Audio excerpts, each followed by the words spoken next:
ପାଣିପାଗକୁ ନେଇ ଆସିଲା ବଡ଼ ସୂଚନା। ବଙ୍ଗୋପସାଗରରେ ଆସୁଛି ଆଉ ଏକ ଲଘୁଚାପ। ତେବେ ଦର୍ଶକ ବନ୍ଧୁ, କେଉଁ କେଉଁ ଜିଲ୍ଲା ଗୁଡ଼ିକରେ ରହିଛି ବିପଦ ଏବଂ କେଉଁଠାରୁ ଆସୁଛି ଲଘୁଚାପ, ତାର ସମ୍ପୂର୍ଣ୍ଣ ଖବରଟି ଭିଡ଼ିଓ ମାଧ୍ୟମରେ ପାଇପାରିବେ। ତେଣୁ ଭିଡ଼ିଓଟିକୁ ସ୍କିପ୍ ନ କରି ପ୍ରଥମରୁ ଶେଷ ପର୍ଯ୍ୟନ୍ତ ଦେଖନ୍ତୁ, ଲାଇକ୍ କରନ୍ତୁ, ସବସ୍କ୍ରାଇବ୍ କରନ୍ତୁ ଏବଂ ପାଖରେ ଥିବା ବେଲ୍ ଆଇକନ୍ଟିକୁ ଅନ୍ କରନ୍ତୁ। ପୁଣି ଆସୁଛି ଆଉ ଏକ ଲଘୁଚାପ। ଆସନ୍ତା 23 ତାରିଖରେ ଆଉ ଏକ ଲଘୁଚାପ କ୍ଷେତ୍ର ସୃଷ୍ଟି ହେବା ନେଇ ସତର୍କ କରାଇଛି ଆଞ୍ଚଳିକ ପାଣିପାଗ ବିଭାଗ। ବଙ୍ଗୋପସାଗରରେ ଆଉ ଏକ ଲଘୁଚାପ ଦାନା ବାନ୍ଧିଥିବା ବେଳେ ପାଣିପାଗ ବିଭାଗ ପୂର୍ବାନୁମାନ କରିଛି। ପାଣିପାଗ ବିଭାଗ କହିବା ଅନୁଯାୟୀ ଆସନ୍ତା 21 ତାରିଖ ସୁଦ୍ଧା ଘୂର୍ଣ୍ଣିବଳୟ ସୃଷ୍ଟି ହେବା ସମ୍ଭାବନା ରହିଛି।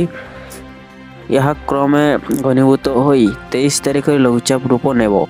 ପରେ ଏହା ପଶ୍ଚିମ ଉତ୍ତର ପଶ୍ଚିମ ଦିଗକୁ ଗତି କରି ଅବପାତର ରୂପ ନେବ।